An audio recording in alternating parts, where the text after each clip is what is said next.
Alright mga Lods, welcome back. Meron tayong problema. So, alright mga Lods, welcome back. Saturday morning. Dito nga tayo sa Germany base. Alright, so alas 10 na, ngayon lang ako gumising. Lods, kung buo talaga ang loob nyo na mag-abroad, lalo dito sa Europe, ito ay para sa inyo. See you a bit. Dahil ito ang reality dito sa Europe, lalo na pag wala kang garahe at nasa daan lang kayo natutulog o nagwi-weekend, kagaya sa akin dati nangyari. Pero sa ngayon, dahil wala pa kaming garahe, ngayon may garahe na kami, so at least nabawasan yung worst, no? So pero kaya natin yung mga Lods. Ito, panoorin nyo. Alright mga Lods, welcome back. Meron tayong problema. So pagka tag-ulan naman, mahirap magsampay dito sa labas kasi basa, di ba? So ang ginagawa ng iba or kami, dito namin sa loob sinasampay kasi may heater diyan sa taas na, sasampay namin yan. So now, nandito tayo sa garahe sa Germany. Meron tayong paraan. So mamaya abangan nyo. See you a bit. Yan yung opisina, Lods. Diyan namin kinukuha yung mga yung parcel. Wala ko ng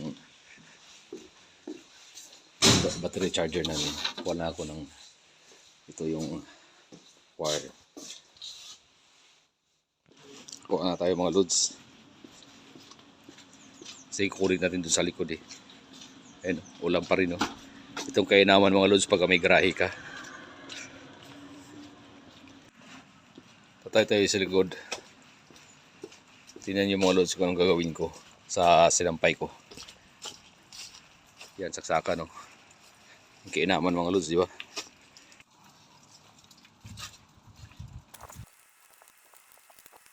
Ito tayo sa battery charger.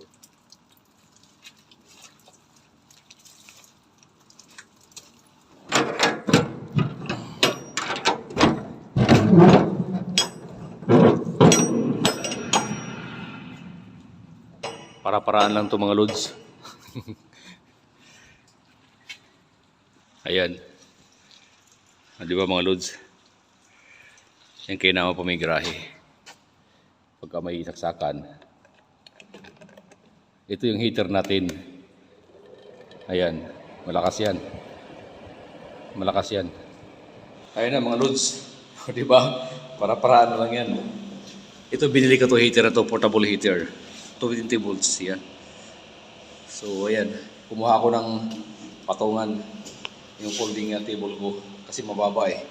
So ayan ang mga Lods, para-paraan lang yan ganito sa Europe. So kainaman pag may garahe talaga, saka may saksakan. Dun sa Netherlands base, walang malayo saksakan eh.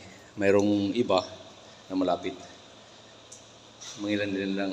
Yun din tayo, loading sa Alonis. So punta muna tayo sa Kitsi mga Lods. Kakain tayo at ay maliligo din.